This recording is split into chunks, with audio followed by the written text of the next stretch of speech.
Shalom Bapak Ibu Saudara, selamat pagi. Puji Tuhan kita ketemu kembali dalam ibadah kita hari ini dan kita akan mempersiapkan hati kita untuk mendengarkan firman Tuhan. Sebelumnya kita akan berdoa. Kami bersyukur Tuhan untuk hari ini, hari yang luar biasa bagi setiap kami untuk datang beribadah kepadamu.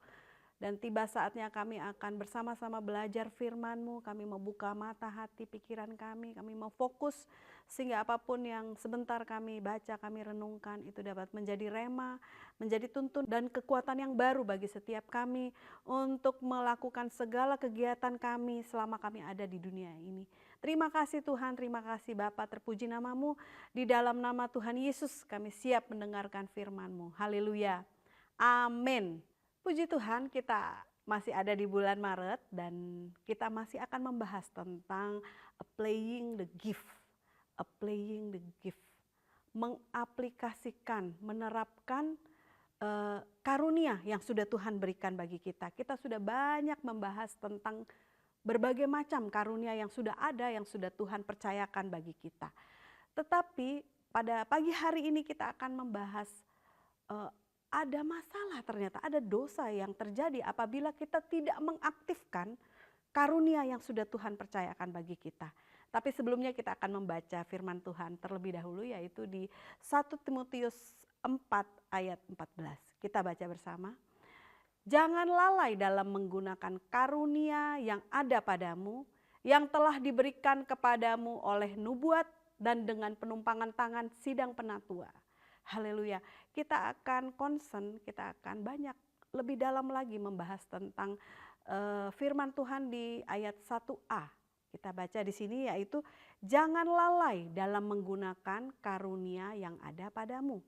Jangan lalai menggunakan karunia yang ada padamu. Kalau kita tahu bersama, jangan lalai itu artinya jangan lupa ya. Jangan lupa atau jangan ternyata setelah saya lihat di Kamus Besar Bahasa Indonesia gitu ya, ternyata lebih detail lagi dikatakan bahwa jangan lalai itu kurang hati-hati, tidak memperhatikan, bermalas-malasan, bahkan berlambat-lambat. Wah, ternyata artinya dalam sekali itu jangan lalai gitu ya. Kalau kita lalai mengaktifkan karunia yang ada kepada dalam,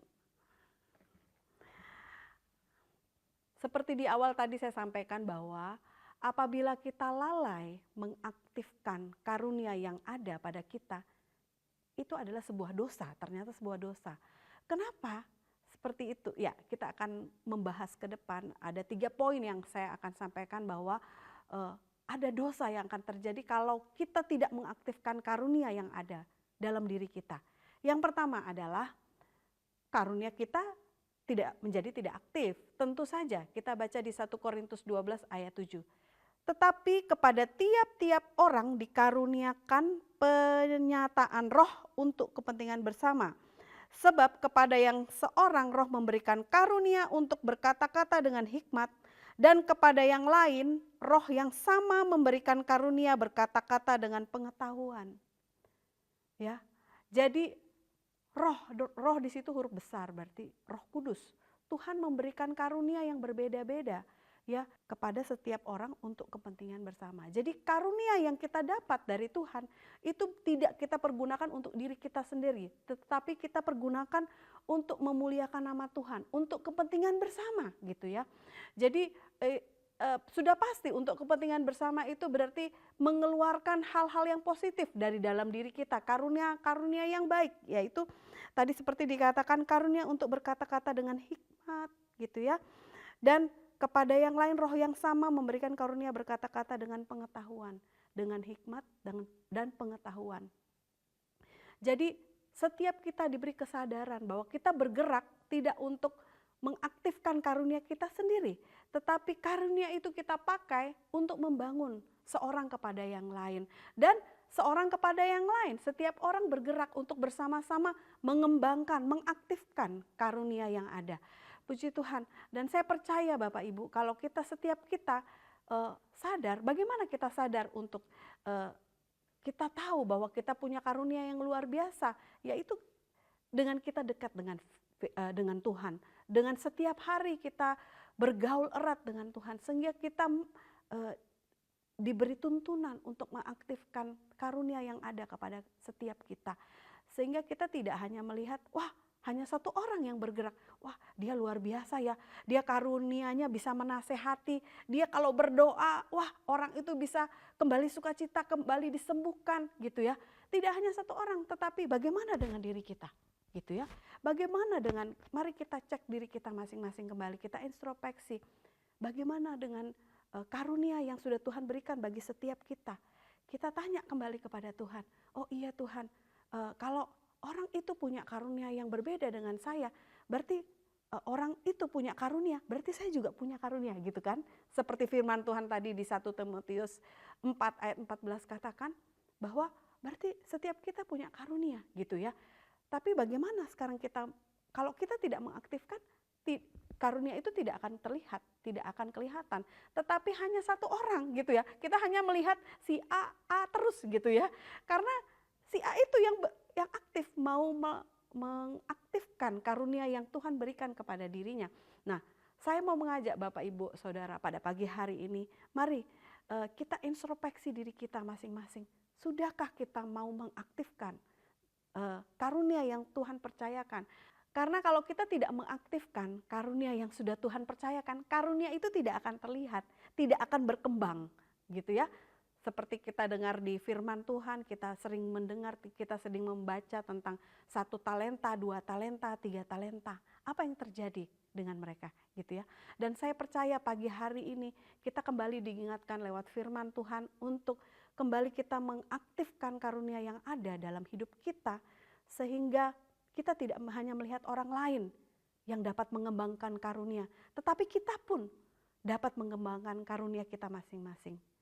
Puji Tuhan. Kita masuk poin yang kedua adalah di 1 Korintus 12 ayat 11. Tetapi semuanya ini dikerjakan oleh Roh yang satu dan yang sama, yang memberikan karunia kepada tiap-tiap orang secara khusus seperti yang dikehendakinya. Seperti yang dikehendakinya. Nya itu huruf besar, berarti Tuhan memberikan karunia kepada setiap orang, itu terserah Tuhan, seperti yang dikehendaki Tuhan gitu ya, bukan seperti yang dikehendaki saya atau siapapun gitu ya, tapi ini karunia yang Tuhan percayakan kepada setiap kita itu menurut kehendaknya Tuhan gitu ya. Berarti kita tidak boleh ada iri hati ya, apabila kita melihat teman kita atau siapapun, orang-orang di sekeliling kita, di dalam gereja, dalam komsel, itu punya karunia yang luar biasa, atau bahkan karunianya semakin hari semakin kita lihat bertambah gitu ya, sehingga tidak menghambat pekerjaan pelayanan Tuhan di dalam keluarga rohani. Saya mau kasih contoh Bapak Ibu, salah satu komsel kami di Satelit Rock Mentari,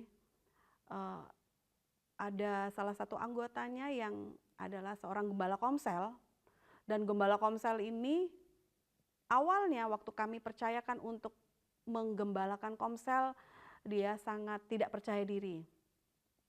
Tetapi waktu kami percayakan, kamu pasti bisa gitu ya memimpin komsel ini, akhirnya terlihat buahnya gitu ya.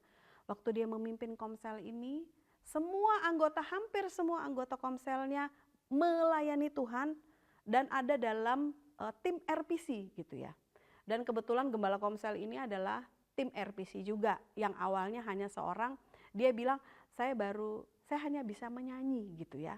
Akhirnya dari dia singer, dia menjadi song leader gitu ya. Setelah itu karena dia melihat tim musik pujian kita sudah diperlengkapi, tetapi masih kurang di musik drum, akhirnya Bapak Ibu, dia belajar drum untuk dia bisa memperlengkapi, karena kadang-kadang pemain musik itu ada yang kurang, dan dia mulai mengaktifkan di situ. Dia mulai senang tidak hanya bernyanyi gitu ya, dia bisa menjadi song leader, akhirnya dia bisa sekarang dia berlatih drum dari pemain drum gitu ya. Dia akhirnya sekarang bisa main gitar. Saya lihat wow luar biasa gitu. Dan hampir semua, sekali lagi, hampir semua anggota komselnya itu melayani gitu ya. Semua tim RPC mereka bisa, ada yang main gitar, eh, ada yang senang senang sekali masak gitu ya, yang jago masak. Semuanya senang melayani di dalam Komsel itu, dan saya lihat mereka sangat bertumbuh dan jumlah mereka ditambahkan. Dan gembala Komsel ini sungguh menginspirasi bagi anggota Komselnya, bahkan untuk Komsel-Komsel yang lain. Wow, luar biasa Bapak Ibu. Jadi apabila ada seseorang yang Tuhan percayakan punya talenta, punya karunia yang sudah Tuhan berikan, dan dia mau dengan iman mengembangkan, mengaktifkan karunia yang sudah diberikan Tuhan dalam hidupnya, saya percaya karunia itu pasti berkembang menjadi 1 talenta, 5 talenta, bahkan bisa ditambahkan gitu ya. Yang sudah punya banyak, Tuhan tambahkan lagi gitu ya. Dan bagi setiap kita yang, wah saya masih bisa, baru bisa seperti ini, tidak ada yang perlu kita menjadi minder, iri hati gitu ya. Tetapi bahkan itu sebaliknya seharusnya menjadi pemicu bagi setiap kita untuk mengaktifkan, untuk kembali bersemangat. Wow, dia bisa, kenapa saya enggak? Karena Tuhan kita sama gitu ya. Tuhan sudah memberikan talenta kepada kita. Ayo tinggal kita bagaimana kita mau peka. Untuk kita peka ya kita menjalin hubungan. Kita menjalin hubungan yang intim dengan Tuhan setiap hari Bapak Ibu. Ya, yang poin yang kedua saya ulangi lagi bahwa iri hati, tidak ada iri hati kepada orang lain, karena Tuhan sudah mengaruniakan seperti di 1 Korintus 12 ayat 11 tadi dikatakan bahwa tetapi semuanya ini dikerjakan oleh Roh yang satu dan yang sama, yang memberikan karunia kepada tiap-tiap orang secara khusus seperti yang dikehendakinya, seperti yang Tuhan kehendaki. Sekarang bagaimana kita mau merespon karunia yang sudah Tuhan berikan bagi kita, yang Tuhan sudah percayakan bagi kita. Masih di poin yang kedua, kita akan baca di ayat yang lain, di Efesus 4 ayat 7. Tetapi kepada kita masing-masing telah dianugerahkan karunia menurut ukuran pemberian Kristus. Ya itu ya, itu jelas sekali secara detail Tuhan berkata kepada kita bahwa tetapi kepada kita masing-masing telah dianugerahkan kasih karunia menurut ukuran pemberian Kristus. Bukan ukuran pemberian manusia, tetapi menurut ukuran pemberian Kristus. Jadi di situ jelas bahwa tidak seharusnya ada iri hati atau kita jadi minder gitu ya. Tetapi dengan semua hal yang terbaik yang sudah Tuhan berikan, karunia-karunia yang terbaik Tuhan berikan dalam hidup kita, itu sudah menurut ukuran pemberiannya Kristus. Karena Tuhan yang paling tahu siapa kita gitu ya. Bukan kita yang sok tahu tentang diri kita. Haleluya. Baik, kita masuk ke poin yang ketiga. Apabila kita lalai menggunakan karunia, kita menjadi orang yang tidak bertanggung jawab. Ya, kita kalau ingat tentang tadi saya sudah katakan di poin yang kedua adalah kita tidak mau mengembangkan talenta, 1 talenta, 2 talenta yang ada pada kita. Talenta itu bisa diambil gitu ya oleh Tuhan gitu ya. Janganlah hendaknya kerajinanmu kendor, biarlah rohmu menyala-nyala dan layanilah Tuhan. Janganlah hendaknya kerajinanmu kendor, biarlah rohmu menyala-nyala dan layanilah Tuhan. Janganlah hendaknya kerajinanmu kendor.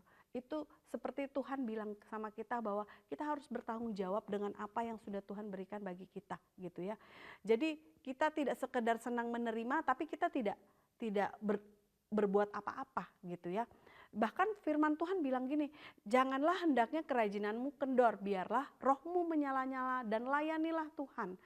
Kita melayani Tuhan tidak hanya sekedar sebatas di mimbar gereja, tetapi waktu kita mau melayani Tuhan dalam kegiatan kita, pekerjaan kita, dalam usaha kita, dalam kita di tempat kuliah kita, dimanapun kita berada, itu adalah mimbar kita melayani Tuhan.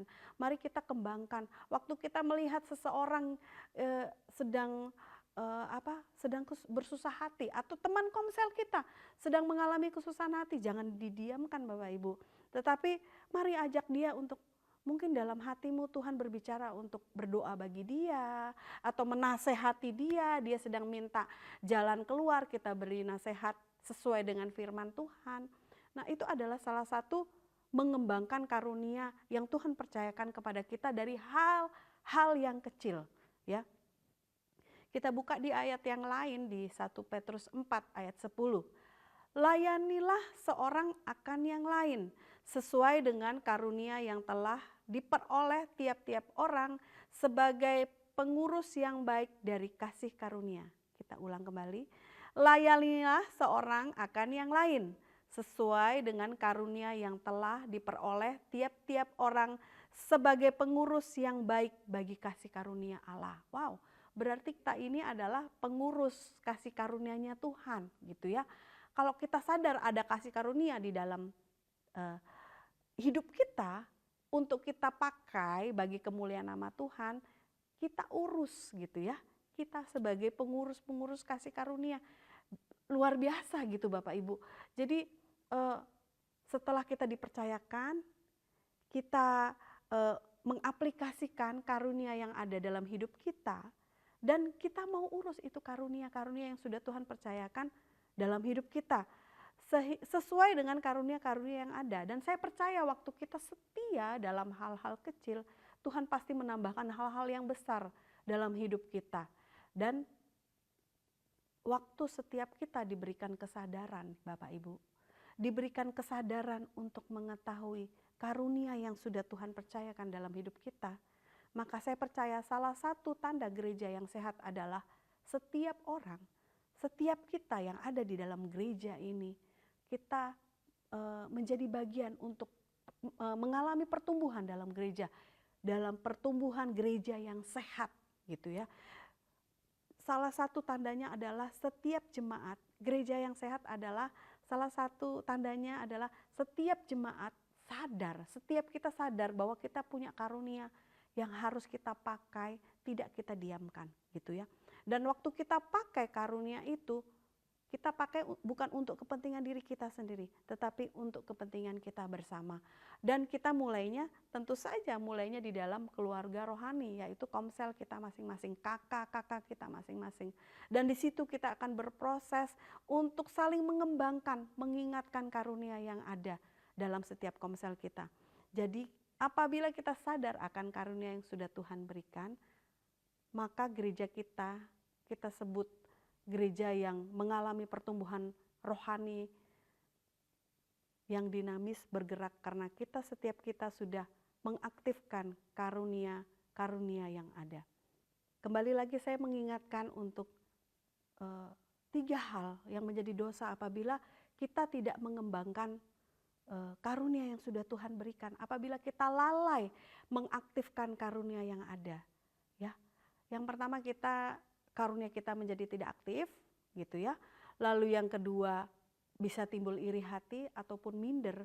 Yang ketiga kita menjadi orang yang tidak bertanggung jawab. Tentu saja ketiga hal ini kita tidak mau terjadi dalam hidup kita. Bagaimana saya percaya setiap kita Bapak Ibu Saudara, setiap kita mau menjadi bagiannya Tuhan untuk membangun tubuh Kristus bersama-sama di tempat ini. Dan kita mulai dari mana? Dari dalam keluarga kita, keluarga rohani kita, setiap kakak-kakak yang ada. Nah, saya percaya bahwa mulai saat ini, mari setiap kita kembali merefleksi, mengingatkan kepada introspeksi diri kita masing-masing. Apa yang sudah saya lakukan sejauh ini tentang karunia yang sudah Tuhan percayakan dalam hidup kita, gitu ya. Apa yang sudah saya pakai untuk memuliakan Tuhan lewat kehidupan kita masing-masing, ya. Sehingga gereja kita menjadi gereja yang sehat dan bertumbuh untuk terus mempraktekkan, untuk terus mengaktifkan karunia-karunia rohani yang sudah ada. Demikian firman Tuhan untuk pagi hari ini. Saya percaya biarlah firman Tuhan yang singkat ini terus dapat berbicara bagi setiap kita dan Roh Kudus meneruskan bagi setiap kita sehingga kita dapat dengan maksimal mengaktifkan, mempraktekkan karunia-karunia yang sudah Tuhan berikan dalam hidup kita. Puji Tuhan, haleluya, amin.